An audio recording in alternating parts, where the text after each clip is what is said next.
Hello everyone, I hope you're all doing well. So today is a very exciting video. I've been wanting to film this for so long, but I haven't had the time to sit down and do it, and I'm kind of glad I waited because now a lot of the products that I had on this list, I have a lot better of a review of. I was able to take some makeup off the list that I've tried out more, and I feel really happy with where this list is at.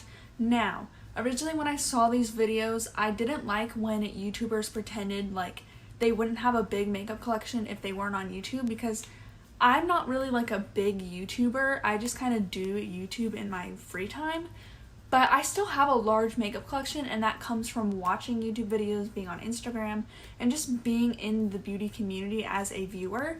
And I think a lot of you guys can agree. I think watching YouTube videos honestly is a big reason why a lot of us have big makeup collections. So originally I was putting a ton of stuff on because I was well, if I'm not on YouTube, I would still love these products, and I was more so doing it all of my favorite products. But when I did that, I realized it was basically my entire collection, because my collection is pretty curated. I keep everything I love, and I love almost everything in my collection, so it was just getting a little bit overwhelming. So I decided I wanted to do it a little bit more cutthroat, to kind of show you guys what my makeup collection would look like if I was a normal person, if I didn't consume beauty content, if I kept my collection more minimal. This is what my collection would be like. Categories like blush and bronzer, there is a little bit of an excess. I'm trying to cut it down as small as possible just to show you if I could only keep almost one of each category, this is what I would do. Similar to the way Julia Adams did it, where she tried to keep everything under a few numbers. I think I tried to keep everything under 3 for each category. So enough talking, let's just get into it. For a primer, I probably would have no primers just because they're not an essential step for me. Once I do my moisturizer and my sunscreen, my skin is glowy enough. But if I had to pick one, I think I would keep the e.l.f. Jelly Pop Dew Primer. I have not had this for long, so I can't give you guys a good review of it, but it's from the drugstore, so I wouldn't mind purchasing it. I have a high-end primer, and I just feel bad about having it. But this one is nice. It's not too dewy on my skin, but I find it's a good base for makeup to sit on top of, but it still doesn't mattify. It allows my skin to look like skin. So it's not too dewy and it's not mattifying, but it helps my makeup to stick. I don't know about longevity because personally I don't have problems with makeup staying. I always wear makeup for about 12 hours and I never have problems with it wearing off or anything, so that's just me. But I do enjoy this product and I would have it because it is so cheap. Now the part that I've been so conflicted about which one I want to keep is foundation.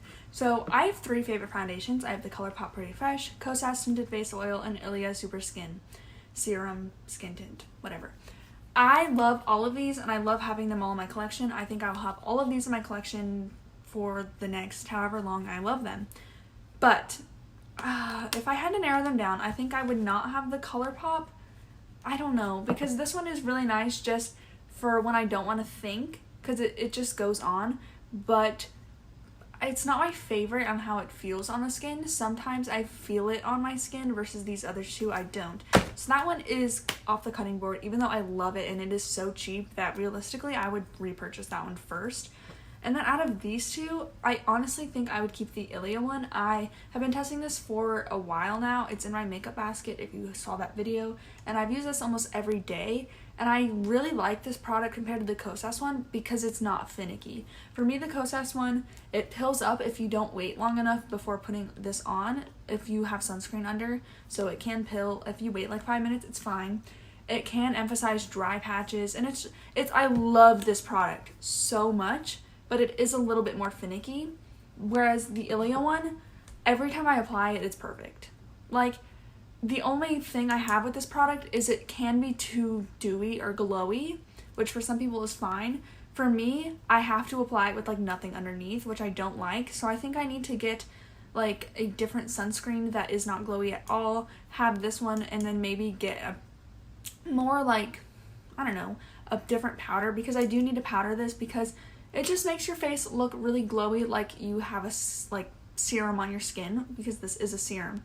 But this product is beautiful. I just find it looks so much like skin. It blends so easily with your fingers, with a brush, whatever. And it never has looked bad. It is a little bit dark. I have the shade ST5 Bomb Bomb. I just got this one because I figured if I get a little bit tan, it'll be fine, and I can make it work, I think. But with the Kosas one, sometimes I am a little bit worried about putting it on, whereas this one never has it once done anything bad on my skin. I think it goes over my dry patches beautifully, and it doesn't make me oily throughout the day. So I think I would have this one. It is so beautiful. It is expensive, so get the ColourPop one if you're looking for a good tinted moisturizer, but this is so nice. There's extra SPF, so it gives you extra coverage, and I love that so much. For concealer, I would have two. One of them I don't have right now because I actually ran out, and I ordered it recently, so it should be in soon, but that one is the Glossier Stretch Concealer. I love that one for every day when I'm not wearing foundation.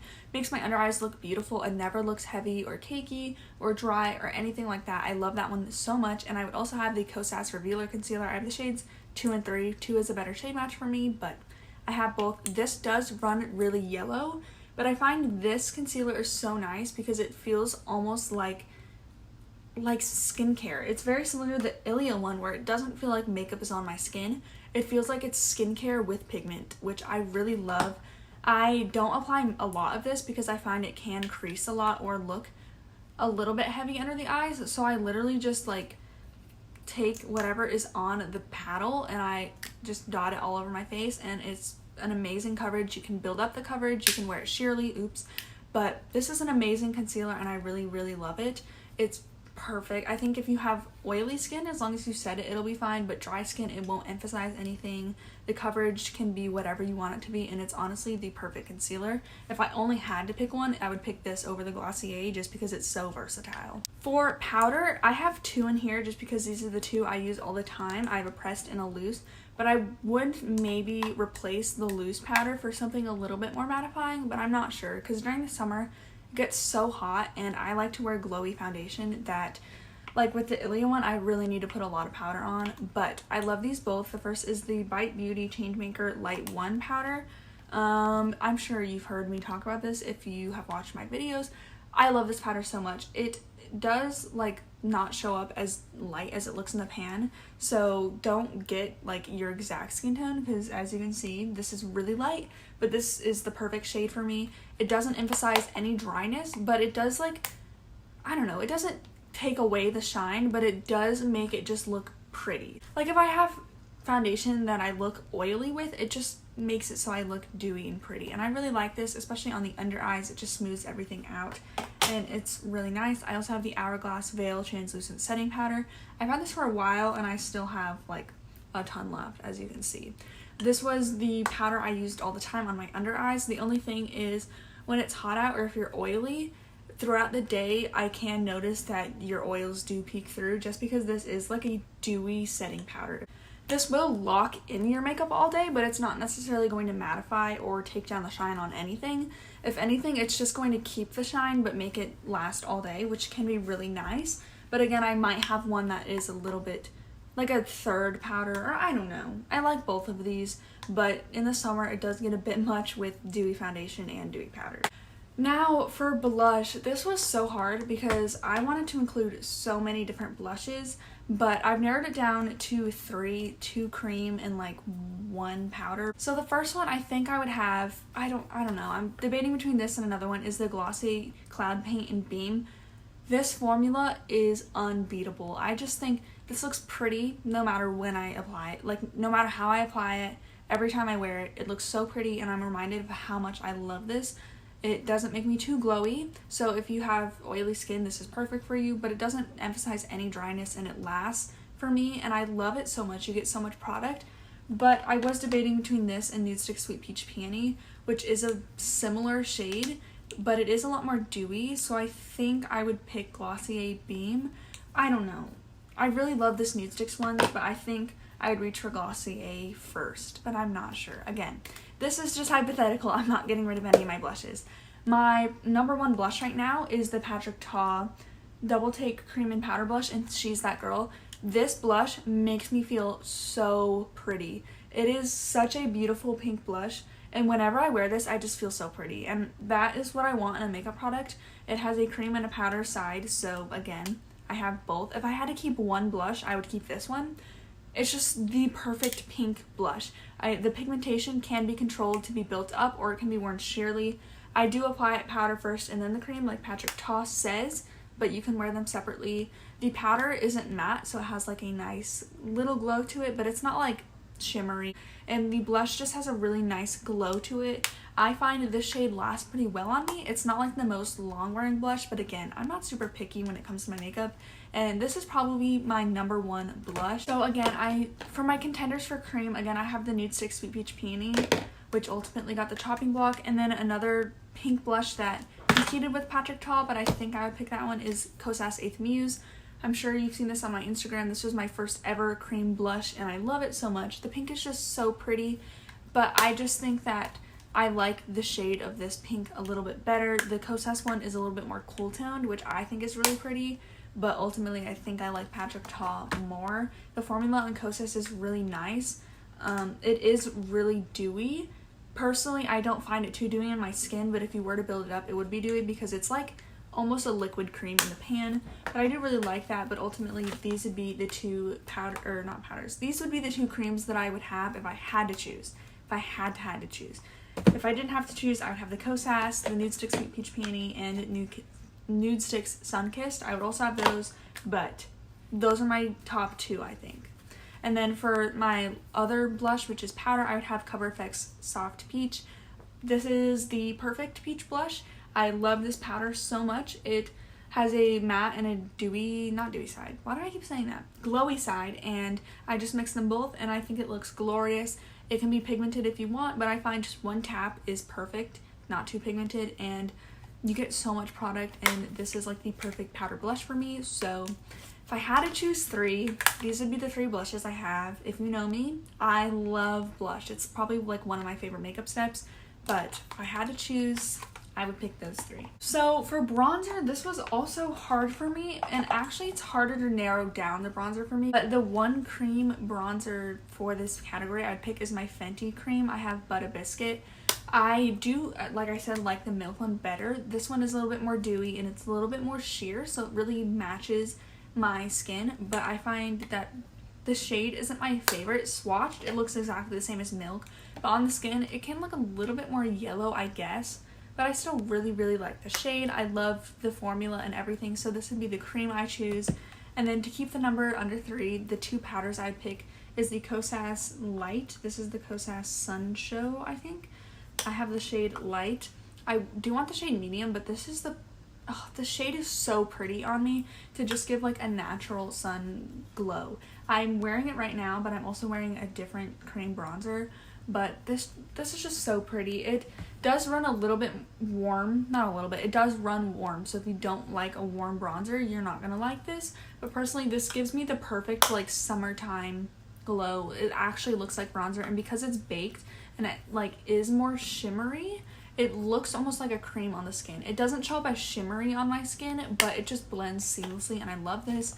And then for my matte powder bronzer, I have the Charlotte Tilbury Airbrush bronzer. I have the shade 2, and this is just a good staple matte powder bronzer.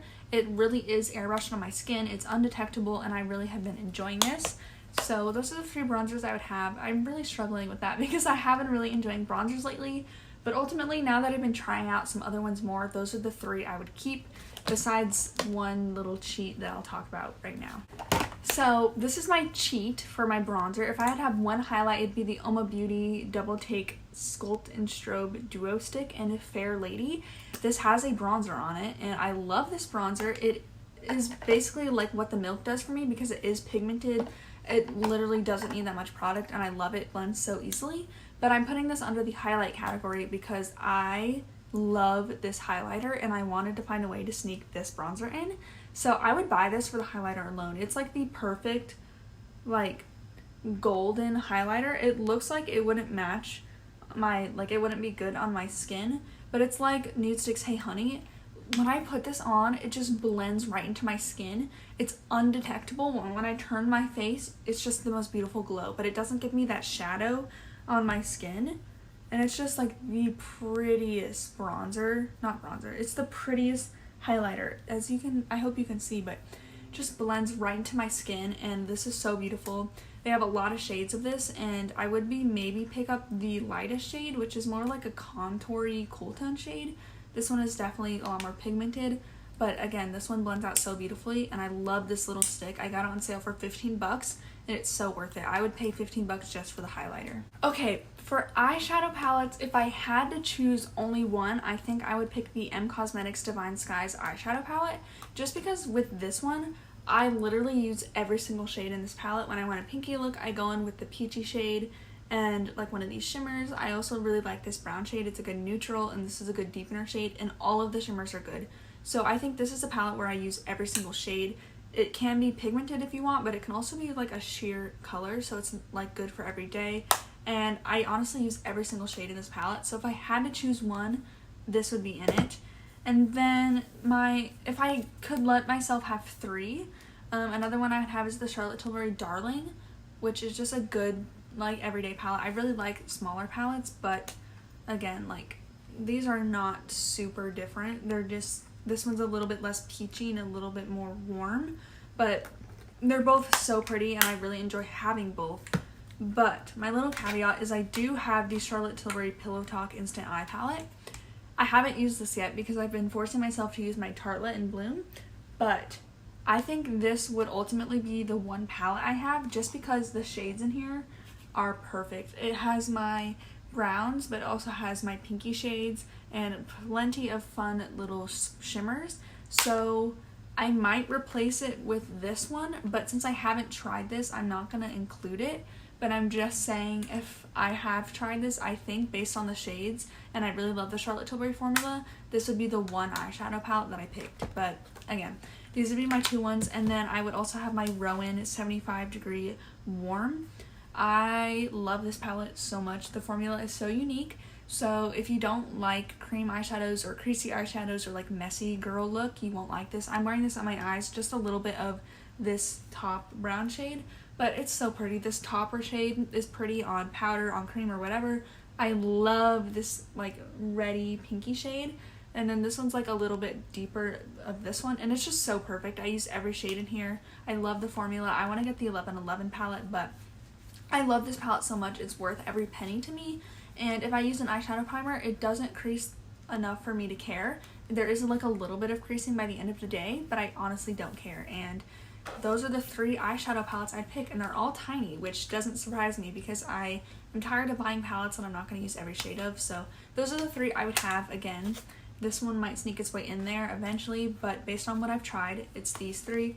And then for single shadows, I only have these three, but I think I would have these three. I might, well, I'll get into it. So the first one is the Charlotte Tilbury Rose Gold. It's the Eyes to Mesmerize Cream Shadow. I love this shadow. It's just a perfect like pinky shadow. It's not too like bronzy or warm of a rose gold, which I really like. The formula is nothing that's going to be like super impactful and glittery. It's just a nice throw it on and that's your one shade look. And I might have more of these shades. I really want to try Oyster Pearl, so that might replace one of these other two, but I don't have it right now. So the other one I would have is the Nude Sticks Magnetic Matte Eye Color in Terra. This is like, in my mind, if you want the Glossier Sky Wash, but the reviews are bad, but you like the idea of it, this is perfect. This is the perfect like peachy shade to replace the Glossier one. So it does apply like more pigmented, but you can sheer it out to just be like a nice wash of color. So I think this, if you have like my skin tone and you like peachy colors, definitely try Terra. It's a beautiful, beautiful color. And then I also like the chocolate shade just to smudge on my lash line. This one is really pretty. If I could pick three, I would pick this, but it isn't one I would run to go repurchase. Okay, so for eyebrows, I have three favorites. If I only could pick one, I would definitely pick the Nude Sticks Eyebrow Stylist Pencil and Gel. Love the gel on this, and the pencil is also nice. I have the shade Dirty Blonde. It's a really nice color. The brow blows the pencil out of the water. I don't know. The gel is like the standout product for me, but the pencil is still really nice. But that's the one eyebrow product I would pick. It has replaced my ABH brow pencil and my Benefit one. But if I could pick three, I would also pick the Glossier Boy Brow. I have the shade Brown. I might try a drugstore dupe for this. There's one from CoverGirl that I want to try. This one's nice, and I really like how it just fluffs out my brows and I don't need to apply any other product, but it can apply too much product. There's like a lot that comes out on the wand, so I always have to wipe it off, and still I just have to be careful not to get any on my skin because I find it can happen. But once I get this applied the way I like it, I really like the look. It's just not like the most seamless application for me, and it is pretty tiny for how much you pay, but I'm hoping it lasts a while. And then I might also have the Patrick Ta Tinted Brow Shaping Wax, which just looks like this. It is just a nice wax. That's what I use sometimes to set my brows. If I'm not wearing any makeup, I love to just apply this, but sometimes I do need a little bit more. So those are the 3 eyebrow products I would have. Again, Nude Sticks is my number 1, but if I could pick 3, these 2 are also really great. For lashes, I haven't found my holy grail cruelty-free. My ultimate favorite used to be the Lancome Monsieur Big. I've gone through so many tubes of that. I know it's expensive, but it is so beautiful. It makes my lashes look so big and voluminous, but still so feminine and pretty. And I'm still looking for a replacement. I really trust Alana Davidson's recommendations for mascara, just because she's the reason why I bought that Lancome one. So I might try the Marc Jacobs At Lashed because she really likes that. And I also want to try the Thrive tubing mascara. So those 2 might be on this list, but I don't have a holy grail mascara. The one I'm using is Essence Lash Princess. This one is fine. I have liked it more than when I first tried it. It doesn't do anything extraordinary to my lashes, but it makes them look pretty enough. So this is one I could see myself repurchasing if I don't want to pay the high price tag of a $20 mascara, because this is like $5. But it can flake a little bit on me, and it isn't my ultimate favorite. But I don't know, it's good enough where I'm not looking to rush out and buy a different mascara. So this one would probably be in there, but I have to admit I used to love buying high-end mascaras just because I loved the look of that Lancome one. Literally, I could not find anything else, even when I wasn't cruelty-free, obviously. That was just my ultimate mascara. And especially being cruelty-free, Essence is really the only brand of mascaras that I've heard of besides some CoverGirl, but I really want to try a high-end one. My one eye primer is the only one I've tried recently, but I do like it. It's the Fenty Beauty eye primer. This one is the type of eye primer that like almost feels sticky, so it might seem like your eyeshadow, like, it doesn't skip, but like when you put your brush on or you use your finger to apply it, it does like stick to the eye primer, and that's just as part of how this works to getting the color to be a lot more pigmented and get it to last a long time. So if you don't like that and you want it to almost be like skin, this isn't the primer for you, but it's really easy to get used to, and it doesn't make my eyeshadow apply badly at all. I've had no problems with this. It's just a little warning if you do try this out. For lips, I would undoubtedly have my Tower 28 lip jellies. These are my favorite lip products of all time. I have Fearless, Chill, and Fire in this order. I like Chill a lot. This is probably my most used, and then Fearless is my second fave. Or like these 2 are like tied. I really like Fire since I've been doing more warm tone eyeshadow looks, but this purple just feels so at home. It's like a pinky color on my lips, and I love these so much. I want all of the colors in this formula because I love them. You don't get a ton of product in here, so I feel like if you use this clear one like every day, you could go through it fast, but it's just an amazing formula. It is like slippy on the lips, so if you don't like that, don't go for these. They're not sticky at all, and they are like a jelly on the lips, and I really like it just because I really like the feeling of lip balms on my lips. I hate the feeling of sticky lip. I hate the glossy lip gloss. I like something balm. I like comfortable. I just want something that's really realistic because I am talking a lot, I drink a lot of water, I'm a student, I am out and about all day, and these are just the perfect like tinted balm almost for me. And then I would also have the Glossier Balm.com. I don't have any with me. I just used up the 2 that I had, but I did order a new flavor. So coconut is my holy grail. I think I purchased 2 or 3 of those, and I've gone through all of them, but I'm excited to try the mango one. I don't like the birthday cake one just because it's so glittery, and I don't like the scent. It's like a sickly vanilla scent, but the coconut one is it's not tinted, and the scent is just really nice and tropical. I do like it on my lips, but also the reason I don't like birthday cake is I don't know about anyone else, but my lips get so chapped above my lips, so I have to put chapstick above. I know it looks so bad, but I have to put lip balm above my lips because it just feels so bad. And also I have eczema, and it really shows up on my hands, especially during the winter. So if I don't have any like hand cream in my backpack or anything, I will just take some of the balm.com and put it on my hands to protect it from the wind. And I just really love that product so much. So those are the 2 lip products I would have. And then for setting spray, if I had to pick one, I only have one. It's the ColourPop Pretty Fresh Hyaluronic Acid Setting Mist. This is just a nice spray to either refresh your skin or just help powders sink in. I don't know if it helps with longevity, just because, again, I don't struggle with that, but this is a nice setting spray and it is inexpensive. I don't want to spend money on a setting spray just because it's so unimportant to me, so I like the price of this. So that is my entire makeup collection if I wasn't a YouTuber. I hope you enjoyed this video. Let me know if you filmed this video, and I will definitely check yours out, or if you don't have a channel, let me know what your collection would look like. I really had fun going through my collection and picking all these out, but I have to remind myself that this isn't real and I still get to keep all of my wonderful products. So I hope you enjoyed this video. I hope you subscribe and check out some of my other videos, and I will see you in my next one. Bye!